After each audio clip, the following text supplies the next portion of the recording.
हम सब नक्शों को कैसे देखते हैं? ज्यादा पर तो बस एक जगह से दूसरी जगह जाने का एक जरिया, है ना? एक सिंपल सा टूल। पर क्या हो अगर मैं कहूं कि ये इससे कहीं ज्यादा है? आज हम यही समझेंगे कि कैसे हर नक्शा असल में एक कहानी है। एक ऐसी कहानी जो दुनिया को देखने का हमारा नजरिया ही बदल देती है। और ये जो बात है ना, यही हमारी आज की पूरी बातचीत का सेंटर पॉइंट है। सोचिए कितना जबरदस्त आइडिया है ये। ये हमारी उस आम सोच को चुनौती देता है कि नक्शे तो बस सच दिखाते हैं। नहीं, नक्शे दुनिया की कोई ऑब्जेक्टिव तस्वीर नहीं है, वो तो एक चुनी हुई कहानी है। और ये कहानी कितनी पेचीदा हो सकती है, इसका अंदाजा लगाइए। एक ही नक्शा देखिए हमें रास्ता दिखाने का वादा भी कर सकता है, लेकिन साथ ही कुछ बातें छिपाकर हमसे झूठ भी बोल सकता है। ये किसी पुरानी सभ्यता की याद भी हो सकता है, या फिर सरहदें खींचने का एक हथियार भी। सब कुछ उन्हीं लकीरों से। तो चलिए इसी आइडिया में थोड़ा और गहरे उतरते हैं, समझते हैं कि नक्शे सिर्फ डेटा का ढेर नहीं, बल्कि बहुत सोच समझकर बनाई गई चुनी हुई कहानियां हैं। और देखिए, ये कोई आज का नया आइडिया नहीं है। जरा सोचिए, आज से हजारों साल पहले 2300 ईसा पूर्व में जब बेबीलोन के लोग मिट्टी की गोलियों पे नक्शे बनाते थे, वो भी तब भी ये तय करते थे कि क्या दिखाना जरूरी है और क्या नहीं। और आज भी तो वही हो रहा है। हमारे फोन पर जो मैप्स हैं वो हमारे लिए बेस्ट रूट चुनते हैं, पास का कैफे दिखाते हैं। ये भी तो एक चुनाव ही है ना, एक कहानी जो हमारे लिए बनाई गई है। तो इसका मतलब क्या हुआ? मतलब ये कि हर नक्शा असल में एक तरह का आर्ग्यूमेंट है, एक बहस है। वो एक दावा कर रहा है, ये बता रहा है कि देखो, ये दिखाना जरूरी है, इस बात को छुपाना ठीक है, और इसकी कहानी सबसे अहम है, इसे सेंटर स्टेज पर रखो।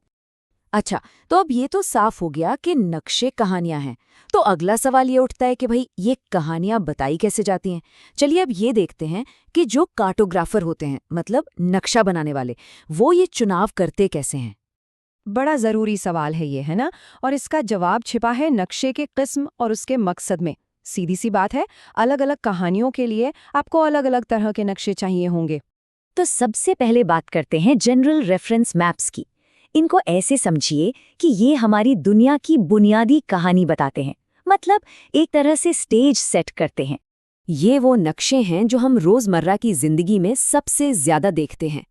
इनका फोकस किसी एक चीज पर नहीं होता, ये तो हमें एक साथ कई तरह की जानकारी देते हैं, जैसे कहाँ सड़कें हैं, कौन सा शहर किधर है, नदियाँ, पहाड़, सब कुछ। अब इन आम नक्शों में भी ना दो मुख्य कहानियां होती हैं। एक तरफ है पॉलिटिकल मैप्स, जो हमें इंसानों की बनाई सरहदों की कहानी सुनाते हैं, कौन सा देश, कौन सा राज्य, कौन सा शहर। और दूसरी तरफ है फिजिकल मैप्स, ये हमें कुदरत की कहानी सुनाते हैं, पहाड़, नदियाँ, रेगिस्तान, ये सब। और इसी कैटेगरी में एक और खास तरह का नक्शा आता है, टोपोग्राफिक मैप। ये जमीन की 3D कहानी बताता है, मतलब ये दिखाता है कि कौन सी जगह कितनी ऊंची है, कहाँ ढलान है। जो लोग पहाड़ों पर चढ़ते हैं या जो इंजीनियर्स होते हैं ना, उनके लिए तो ये बहुत ही जरूरी होता है। चलिए अब बात करते हैं उन नक्शों की जो कहानी कहने के मामले में सबसे पावरफुल हैं। ये वो मैप्स हैं जो बनाए ही सिर्फ एक खास कहानी सुनाने के लिए जाते हैं। इनको कहते हैं थीमैटिक मैप्स। नाम से ही अंदाजा लग रहा होगा, ये नक्शे एक बार में सिर्फ एक ही टॉपिक पर फोकस करते हैं, जैसे कि किसी जगह की आबादी या मौसम का हाल या फिर चुनाव के नतीजे। और इन खास कहानियों को सुनाने के लिए ना कार्टोग्राफर्स के पास बड़े दिलचस्प औजार होते हैं, जैसे कि क्लोरोप्लेथ मैप्स। इसमें क्या होता है, अलग अलग इलाकों को वैल्यू के हिसाब से अलग अलग रंगों से भर दिया जाता है, बिल्कुल वैसे जैसे हम चुनावी नतीजों के मैप्स में देखते हैं। फिर आते हैं डॉट डेंसिटी मैप्स, जहां हर एक बिंदी या डॉट एक खास नंबर को दिखाती है। मान लीजिए एक डॉट का मतलब 1000 लोग। और कार्टोग्राम्स तो और भी कमाल के होते हैं। ये डेटा को दिखाने के लिए देशों या राज्यों का आकार ही बिगाड़ देते हैं, मतलब बड़ा छोटा कर देते हैं। सोचिए हर टूल एक ही डेटा की कितनी अलग कहानी सुना सकता है। इसकी एक सबसे अच्छी मिसाल है दुनिया की आबादी का नक्शा। रंगों के इस्तेमाल से ये एक बहुत पावरफुल कहानी बताता है कि दुनिया में इंसान कहाँ कहाँ झुंड में रहते हैं और कौन सी जगहें लगभग वीरान हैं।